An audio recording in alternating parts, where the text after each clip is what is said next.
निर्भया कांडा बर्बरता के 9 साल, जिसने देश को दिया कलंक, कई बदलावों का सबब भी बना।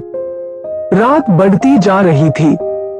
इस बीच एक बस पास से गुजर रही थी और इसे देखते हुए निर्भया तथा उसके दोस्त ने बस से ही आगे का सफर पूरा करने की योजना बनाई, क्योंकि वह बस भी द्वारका ही जा रही थी, जहां उन्हें भी जाना था। इसी बस में 6 और लोग भी बैठे हुए थे। निर्भया कांड आजाद हिंदुस्तान की उन विभत्स और जघन्य घटनाओं में से एक है जिसने क्रूरता की सारी हदें पार कर दी थी। इस कांड के बाद देश में जिस तरह की प्रतिक्रिया हुई वो भी विरली ही दिखती है। यह एक ऐसी घटना बनी जिसकी याद भारतीय जनमानस के पटल पर आने वाले कई दशकों तक जिंदा रहेगी। आज से ठीक 9 साल पहले यानी 16 दिसंबर 2012 की वो खौफनाक और मनहूस रात, जिसने एक झटके में एक लड़की की जिंदगी को खत्म कर दिया, लेकिन इस घटना ने आम लोगों को अंदर तक झकझोर दिया।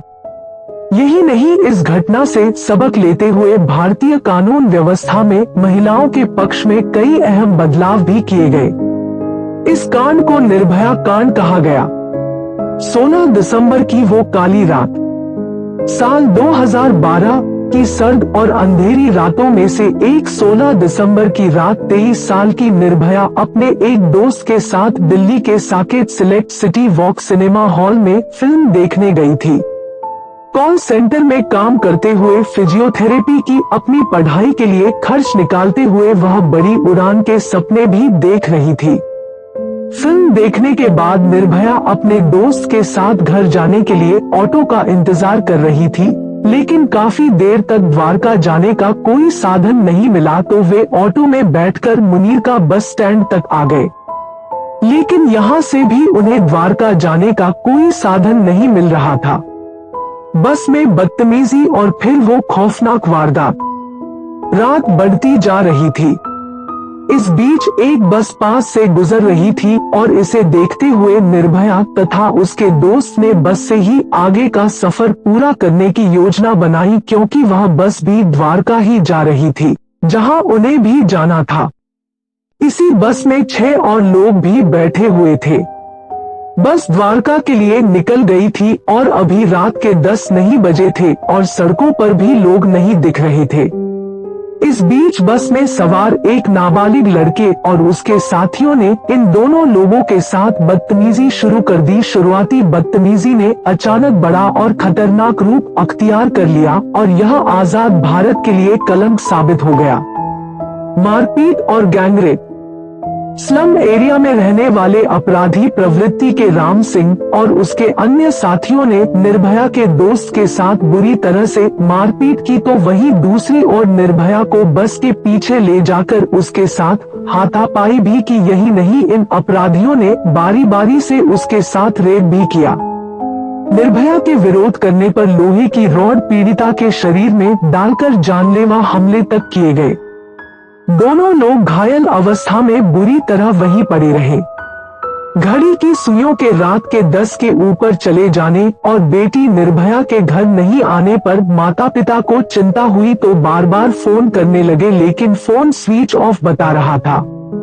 इस बीच 11:15 बजे उनके पास फोन आया और फिर माता पिता बेटी को देखने सफदरजंग अस्पताल पहुंचे, जहां निर्भया की हालत बेहद खराब थी। कई दिनों तक चला संघर्ष, बर्बरता की हदें पार करने वालों ने भी नहीं सोचा होगा कि वो जो कर रही हैं, वो कितना विभत्स होगा। इलाज के दौरान जब निर्भया की मेडिकल जांच की गई तो पता चला कि रेपिस्टों ने हमलों के दौरान लोहे के रॉड से पीड़िता के प्राइवेट पार्ट्स के साथ साथ उनकी आंत भी बाहर निकला दी थी। कई दिनों वह दिल्ली के अस्पतालों में जिंदगी और मौत के बीच संघर्ष करती रही। फिर तत्कालीन मनमोहन सिंह सरकार ने 27 दिसंबर को उसे हवाई एम्बुलेंस के जरिए सिंगापुर भेजा, लेकिन 29 दिसंबर की सुबह निर्भया ने अपनी छोटी सी जिंदगी की आखिरी सांस ली। निर्भया के जाने के बाद देश भर में महिलाओं ने जबरदस्त प्रदर्शन किया और हर ओर दोषियों को उनके किए की सजा दिलाने की मांग होने लगी। लगातार विरोध प्रदर्शन और बढ़ते दबाव के बीच मनमोहन सिंह सरकार ने सुप्रीम कोर्ट के पूर्व मुख्य न्यायाधीश जस्टिस वर्मा की अगुवाई में 3 सदस्यीय समिति का गठन किया। देश भर से आए सुझावों के आधार पर सिर्फ 29 दिनों में तैयार की गई 630 पन्नों की यह रिपोर्ट बाद में 2013 में पारित किए गए क्रिमिनल अमेंडमेंट एक्ट का आधार भी बना। इस नए कानून के तहत रेप की सजा को 7 साल से बढ़ाकर उम्र कैद तक कर दिया गया। दूसरी ओर दिल्ली पुलिस ने हादसे के 1 हफ्ते के अंदर राम सिंह, मुकेश सिंह, अक्षय ठाकुर, विनय शर्मा, पवन गुप्ता और एक नाबालिग समेत कुल 6 आरोपियों को पकड़ लिया। बाद में बस की भी पहचान कर ली गई। 4 दोषियों को मौत की सजा। मामला कोर्ट में पहुंचा। पुलिस ने आरोपियों की गिरफ्तारी के 1 हफ्ते के अंदर ही अदालत में चार्जशीट फाइल कर दी। मृत्यु से पहले निर्भया के दिए गए स्पष्ट बयान और फिर उनके दोस्त के कोर्ट के सामने दिए बयानों ने आरोपियों को कड़ी सजा दिलाने में महत्वपूर्ण भूमिका निभाई।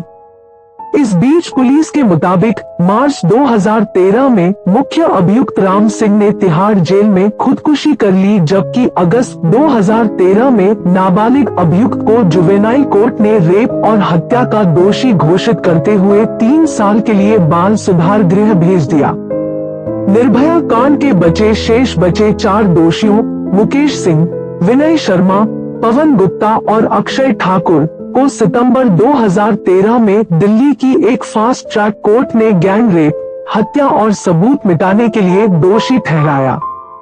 चारों को मौत की सजा सुनाई गई।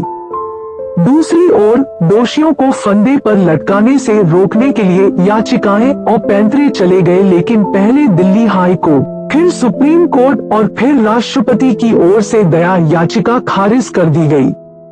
निर्भया की मां आशा देवी का दोषियों को उनके अंजाम तक पहुंचाने में अहम रोल रहा।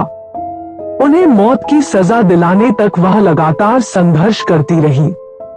बार बार दया याचिका लगाए जाने से दोषियों को सजा टलती जा रही थी, लेकिन लंबे इंतजार के बाद वो दिन भी आया जब दोषियों को उनके किए की सजा पूरी दुनिया ने देखी।